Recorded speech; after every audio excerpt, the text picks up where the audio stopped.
Good morning student. आज हम question paper का सॉल्यूशन देखने वाले हैं। अप्रैल 2022 का सावित्रीबाई फुले पुणे यूनिवर्सिटी के अंतर्गत जो प्रीवियस एग्जाम हुई थी उसका cost and works accounting paper first, इस सब्जेक्ट की जो क्वेश्चन पेपर है SY BCom सेमेस्टर थर्ड की 2019 पैटर्न की, उसका सॉल्यूशन देखने वाले हैं।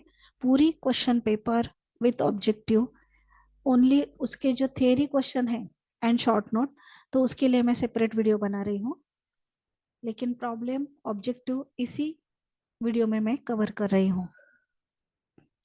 आज आपण सावित्रीबाई फुले पुणे युनिव्हर्सिटी अंतर्गत जी प्रीवियस एक्झाम झालेली होती एप्रिल 2022, तिची क्वेश्चन पेपर पाहत आहोत आणि त्याचं solution cost and works accounting paper first SY BCom semester थर्डचं। और इस वीडियो के डिस्क्रिप्शन बॉक्स में मैं सेमेस्टर थर्ड की सभी प्रॉब्लम के वीडियो की प्लेलिस्ट बता रही हूँ। हमारे चैनल पे थियरी का जो टॉपिक है, तो थियरी के topic element of cost, then cost unit, cost centre, उसके भी वीडियो अवेलेबल है, तो उसकी भी डिस्क्रिप्शन बॉक्स में मैं लिंक बताती हूँ आपको। तो स्टार्ट करते हैं। First SY BCom cost and works accounting paper first semester third, subject code 236 in bracket E, 236 in bracket E. 50 marks की क्वेश्चन पेपर थी, टाइमिंग था 2.30 आवर्स का। फर्स्ट क्वेश्चन था filling the blanks. Filling the blanks के जो answer है मैंने यहाँ पर मार्किंग कर दिए हैं। The technique and process of ascertaining cost is known as costing, answer है costing. Second, ABC analysis is value based system of material control, ABC analysis answer है। Milk use in dairy product is example of direct material, appropriate answer है direct material. The total of all direct expenses is known as prime cost, answer है prime cost। Haulage is an item of dash dash overhead, it is factory overhead, तो answer है factory। Next, dash dash accounting shows only the overall performance of the business, answer है financial accounting। तो ये थे fill in the blanks। fill in the blanks out of 6 आपको 5 लिखने थे and ये उसके आंसर से। नेक्स्ट जो क्वेश्चन है वो है मैच द पेयर्स का, तो मैंने पेयर्स यहाँ पर मैच करके दिए हैं, बाद में भी मैंने उसके आंसर बताए हैं, तो यहाँ पर मैच पेयर कर दिए हैं। कॉस्ट युनिट मी इथे जोड्या लावांचं उत्तर दिलेलं आहे, खाली पुन्हा उत्तर दिलेलं आहे। Cost unit, unit of measure, EOQ economic order quantity, bill of material, complete list of material, invoice, bill, ITR, inventory turnover ratio. इसके जो आंसर है यहाँ पर भी बताए हैं मैंने, यहाँ पर देखिए ये फिल इन द ब्लैंक्स के आंसर है एंड ये मैच द पेयर्स। नेक्स्ट जो क्वेश्चन था वो था शॉर्ट नोट का, तो शॉर्ट नोट के लिए मैं सेपरेट वीडियो बना रही हूँ। Cost centre and cost unit, item excluding from cost sheet, distinguish between tender and quotation, distinguish between financial accounting and cost accounting, इसकी मैं सेपरेट वीडियो बनाती हूँ, क्योंकि इसमें मैं अभी इस वीडियो में मैं प्रॉब्लम एक्सप्लेन करने वाली हूँ, तो शॉर्ट नोट एंड जो ब्रॉड क्वेश्चन है उसकी सेपरेट वीडियो आएगी। तो short note and broad question जो है उसमें आपको क्या क्या लिखना है मैंने यहाँ पर बता दिया है। शॉर्ट नोट 5 मार्क्स के लिए थी, तो 2 शॉर्ट नोट लिखनी थी 10 मार्क्स के लिए, 4 आउट ऑफ 4 में से 2 लिखनी थी।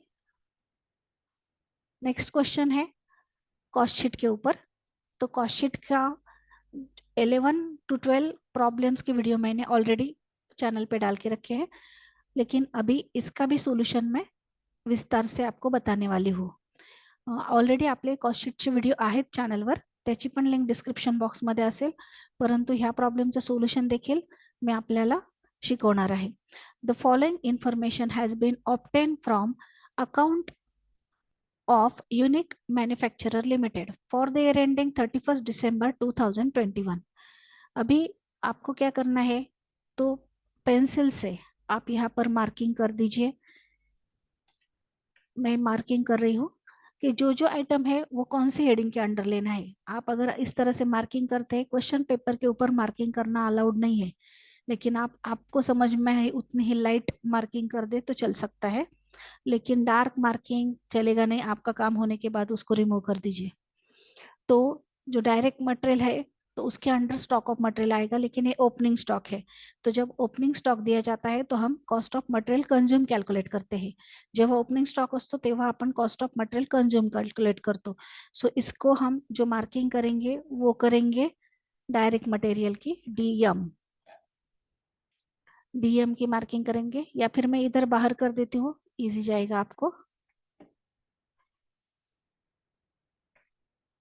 यहाँ टेबल के बाहर कर देती हूँ। डीएम की मार्किंग कर दीजिए।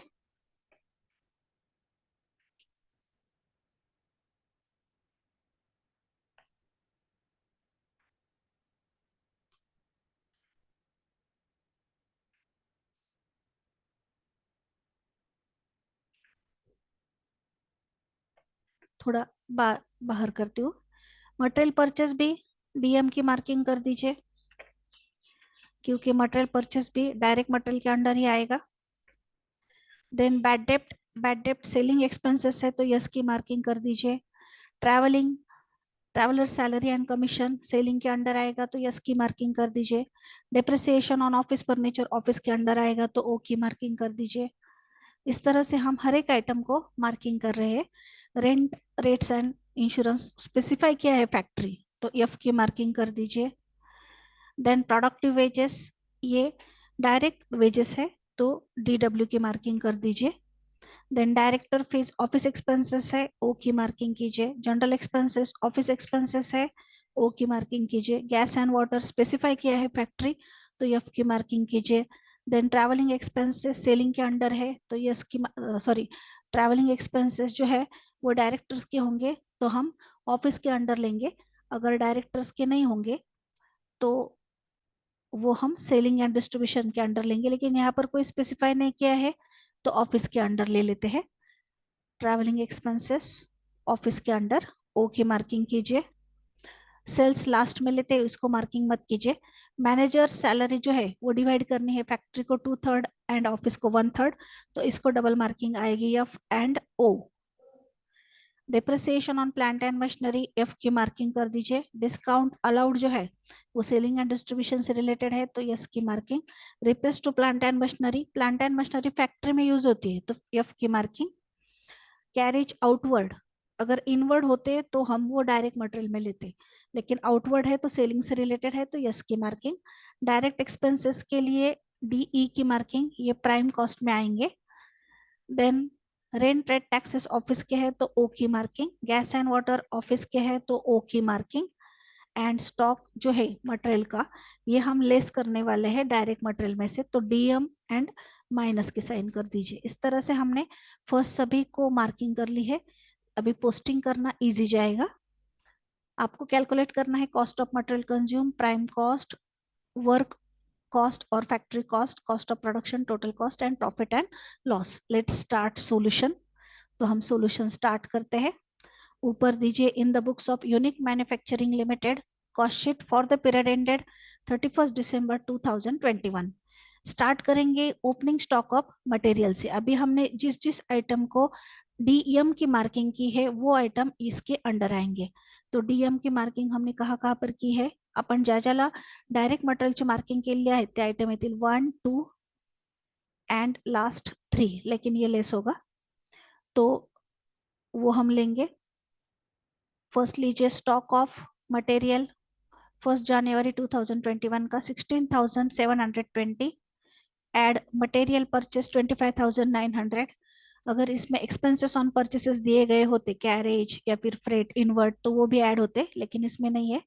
इनकी total 42,620 less stock of material on 31 दिसंबर 2021, ये क्लोजिंग स्टॉक है 8,792। So cost of material consume is equal to 33,828। Outer column को भी लिख दिया 33,828, तो इसको आपको 1 मार्क मिलेगा। नेक्स्ट हम ऐड करेंगे direct wages and direct expenses. तो यहाँ पर हमने direct wages and direct expenses के लिए मार्किंग की है। डीडब्ल्यू की मार्किंग है प्रोडक्टिव वेजेस को, एंड डायरेक्ट एक्सपेंसेस की मार्किंग यहाँ पर है डायरेक्ट एक्सपेंसेस को। तो ये दोनों आइटम हम पोस्टिंग करेंगे। तो दोनों आइटम लीजिए। मैं ये टेबल ऊपर कॉपी कर लेती हूँ ताकि आपको समझ में इजी जाएगा।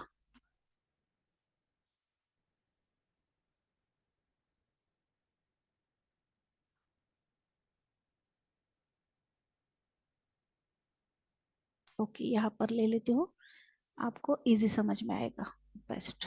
ओके, तो देखिए नेक्स्ट प्रोडक्टिव वेजेस ऐड करने हैं 17,640। Add direct expenses 1,001। ऐड करने के बाद प्राइम कॉस्ट आई है 52,469। आउटर कॉलम को भी लिख दीजिए 52,469। अभी आपको इस इस कैलकुलेशन के लिए 1 मार्क मिलेगा, तो 1 और 1 यहाँ तक आपको 2 मार्क्स मिलेंगे। नेक्स्ट है फैक्ट्री ओवरहेड। तो फैक्ट्री ओवरहेड के लिए हमने एफ की जो मार्किंग की है तो उतने सारे आइटम हम इसमें लेंगे। तो फैक्ट्री ओवरहेड के लिए rent, rate, taxes and insurance, then gas and water factory के, देन मैनेजर सैलरी जो है वो 1/3 ऑफिस के लिए है, 2/3 फैक्ट्री के लिए, यानी कि इसमें से 1,000 हम फैक्ट्री के लिए लेंगे। Depreciation on plant and machinery F की मार्किंग है, repairs to plant and machinery F की मार्किंग है। इतने आइटम हम फैक्ट्री ओवरहेड के अंडर लेंगे। तो first rent, rates and taxes, insurance 1,190, gas and water factory के 168। देन मैनेजर सैलरी इस तरह से कैलकुलेशन कीजिए 1,500 इंटू 2/3, तो 1,000 अमाउंट के कॉलम में। Depreciation on plant and machinery 1,820, repairs to plant and machinery 623। अभी जो प्राइम कॉस्ट आई थी 52,469, इसमें ये ऐड कर दीजिए। ऐड करने के बाद फैक्ट्री कॉस्ट और वर्क कॉस्ट आई है 57,270। तो इसको आपको 2 मार्क्स मिलेंगे। फैक्ट्री ओवरहेड ऐड करने के बाद जो अमाउंट आएगी वहां तक के जो कैलकुलेशन है उसको 2 मार्क्स। अब तक हमें 1, 1 एंड 2 यानी कि 4 मार्क्स मिलेंगे यहाँ तक। एड ऑफिस ओवरहेड, तो ओ की जो मार्किंग की है हमने प्रॉब्लम में वो सभी आइटम अभी हम पोस्टिंग करेंगे। तो depreciation on office furniture, director fee, general expenses, travelling expenses, then manager salary 1/3 office के लिए लेंगे 500 rupees. Then gas and water office का, रेंट, रेंट, इंश्योरेंस ऑफिस के। तो इतने आइटम हम ऑफिस ओवरहेड के अंडर पोस्टिंग करेंगे। Depreciation on office furniture 42 rupees, director fees 840, general expenses 476, travelling expenses 294, manager salary 1/3 of 1,500 is equal to 500, rent, rate, taxes and insurance office का 280, gas and water office के 56। अभी जो factory cost आई थी 57,270, इसमें ये सब item add करके cost of production I है 59,758। आउटर को भी लिख दीजिए 59,758। इसको आपको 2 मार्क्स मिलेंगे ऑफिस एक्सपेंसेस या फिर ऑफिस ओवरहेड पोस्टिंग के। Add selling and distribution overhead, तो यस की मार्किंग आपने जिस जिस आइटम को की है वो आइटम अभी पोस्टिंग होंगे। बैड डेप्ट, traveller salary and commission, next discount allowed, next carriage outward. तो इतने सारे आइटम यहाँ पर पोस्टिंग होंगे। बैड डेप्ट 910, then traveller salary and commission 1,078, carriage outward 602। तो ये तीनों आइटम हम कॉस्ट ऑफ प्रोडक्शन में ऐड करेंगे तो टोटल कॉस्ट आई है 62,348। इसको 1 मार्क है। अभी एक लाइन छोड़ के सेल्स लिखिए। जो प्रॉब्लम में दिए गए हैं सेल्स जिसको हमने मार्किंग नहीं की है तो वो सेल्स है 70,000। 70,000 एक लाइन छोड़ के लिख दीजिए 70,000। अभी इन दोनों में का जो डिफरेंस है वो कैलकुलेट कीजिए। एड प्रॉफिट, दोनों का डिफरेंस 7,652। इस तरह से आपको इसको 1 मार्क, इसको 1 मार्क, ऐसे टोटल जो है 8 मार्क्स मिलेंगे। सॉरी, यहाँ पर मैंने डिस्काउंट अलाउड को मार्किंग की थी लेकिन discount allowed non cost item है तो डिस्काउंट अलाउड की मार्किंग मैं रिमूव कर देती हूँ। यहाँ पर आप कुछ भी अलग साइन कर सकते हैं ताकि ये नहीं लेना है। स्टार कर दिया मैंने, डिस्काउंट अलाउड नहीं लेना है तो यहाँ पर लिख दिया discount allowed non cost item. Okay, तो आपको इस प्रॉब्लम को 8 मार्क्स मिलेंगे टोटल। ये प्रॉब्लम है कॉस्ट शीट का। पहले हमने इसको इस तरह से मार्किंग कर ली ताकि सॉल्व करना इजी हो जाता है। आपण आधी मार्किंग करून घेतली म्हणजे सोडवणे सोपं होतं। त्यानंतर हे त्याचं सोल्यूशन, ये उसका सोल्यूशन है। ये प्रॉब्लम 8 मार्क्स के लिए पूछा गया था प्रीवियस क्वेश्चन पेपर में कॉस्ट शीट का। थियरी के लिए मैं सेपरेट वीडियो बना रही हूँ क्वेश्चन पेपर का सॉल्यूशन। नेक्स्ट प्रॉब्लम जो है वो इकोनॉमिक ऑर्डर क्वांटिटी के ऊपर पूछा गया था क्वेश्चन नंबर 3B में। उसके लिए 7 मार्क्स थे। The annual demand for product is 6400 unit. The unit cost is rupees 6 and inventory carrying cost per unit per annum 25%. The average inventory cost. If the cost of procurement या फिर ordering cost is 75, determine economic order quantity and number of order place an annum. तो per annum, तो हमें क्या करना है, EOQ का formula लिखना है। तो उसमें एनुअल कंजम्पशन है 6400 यूनिट। देन कैरिंग कॉस्ट जो है वो हमें कैलकुलेट करनी पड़ेगी। कॉस्ट पर यूनिट है 6 एंड कैरिंग कॉस्ट 25% है, तो 6 के ऊपर 25% कैलकुलेट करने पड़ेंगे। एंड ऑर्डरिंग कॉस्ट जो है वो है 75। तो हम सॉल्यूशन स्टार्ट करते हैं क्वेश्चन नंबर 3B का, इकोनॉमिक ऑर्डर क्वांटिटी का। ईच स्टेप के लिए जो मार्क्स है, करेक्ट फॉर्मूला लिखेंगे तो 1 मार्क है एंड ईच स्टेप के लिए 2 मार्क्स है।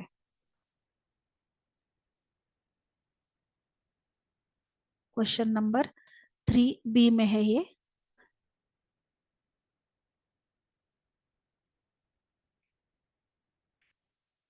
मैं बुलेट निकाल देती हूँ कि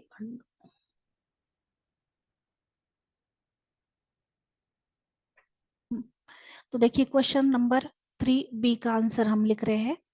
EOQ is equal to 2AO upon C। तो इसमें अमाउंट डालनी है 2 इंटू 6400 एनुअल कंजम्पशन है इंटू 75 अपॉन 25% ऑफ 6। तो 25% ऑफ 6 कितने आते हैं, तो आते हैं 1.5। तो इनकी मल्टीप्लीकेशन कर दी 2 इंटू 6400 इंटू 75, ये आ गई 9,60,000 अपॉन 1.5, 9,60,000 छेद 1.5। After calculation 6,40,000। तो अभी आपको पता है 64 किसका स्क्वायर है, तो 8 का है, और 4 जीरो के हाफ जीरो कर देंगे हम 50%। तो आपका फाइनल आंसर आ गया है 800। आपको कैलसी अलाउड है तो आप ये 6,40,000 टाइप करके और ये साइन कर देंगे कैलसी के ऊपर का, तो भी आपको ये अमाउंट मिलेगी। तो ईओक्यू कितना आया, 800। अभी number of order place in year calculate करने हैं, तो उसके लिए फॉर्मूला लिखिए ए अपॉन ईओक्यू। ए मतलब एनुअल कंजम्पशन अपॉन ईओक्यू। तो एनुअल कंजम्पशन है 6400 अपॉन 800। तो फाइनल आंसर आया 8 orders place in a year. तो फॉर्मूला के लिए 1 मार्क है, ईच स्टेप के लिए 2 मार्क्स है। तो इस तरह से 7 मार्क का ये प्रॉब्लम कंप्लीट हुआ। नेक्स्ट प्रॉब्लम है मटेरियल लेवल का, जो क्वेश्चन नंबर 4A में पूछा गया था 8 मार्क्स के लिए। Normal consumption 300 units per day, maximum consumption 420 units per day, minimum consumption 240 units per day, reorder quantity 3600 unit per day, then delivery period 10 to 15 days and normal delivery period 12 days। तो हमें calculate करनी है maximum stock level, minimum stock level, reordering level and average stock level. तो let's start solution. हम solution start करते हैं। First, reorder level, maximum consumption into maximum reorder period. तो maximum consumption है 420 unit into 15 days is equal to 6300 units. Second calculation of maximum stock level, formula reorder level plus reorder quantity minus in bracket minimum rate of consumption into minimum reorder period. So reorder level is equal to 6,300 unit. So 6,300 unit plus reorder quantity 3,600 unit minus minimum consumption 240 units into minimum reorder period 10 days. तो calculation करते वक्त first ये plus का जो calculation है वो करना है, बाद में जो ब्रैकेट है वो सॉल्व करना है एंड लास्ट में माइनस करना है. तो 9,900 unit minus 2,400 unit is equal to 7,500 unit. तो maximum stock level is equal to 7,500 unit. Next calculation, minimum stock level. Calculation of minimum stock level formula, reorder level minus in bracket normal consumption or average consumption into normal reorder period or average reorder period. So reorder level is equal to 6,300 unit minus in bracket 300 unit into 12 days. 6,300 unit minus 3,600 unit is equal to 7,200 units. Minimum stock level is equal to 2,700 units. Next calculation, average stock level. Average stock level both formula से आप कर सकते हैं, लेकिन और करके calculation करना पड़ेगा. Maximum stock level plus minimum stock level upon 2. So maximum stock level 2,700 unit, minimum stock level and maximum stock level 7,500 unit upon 2. After calculation final answer आया है 5,100 unit. Each formula and correct answer के लिए 2 marks allot किए गए थे. तो 2 into 4 calculation थे. तो इस तरह से 8 मार्क्स के लिए प्रॉब्लम पूछा गया था. थियरी के लिए सेपरेट कैलकुलेशन की वीडियो जो है वो मैं अपलोड करूंगी. यहाँ पर हमारा objective, then match the pairs, then cost sheet का प्रॉब्लम,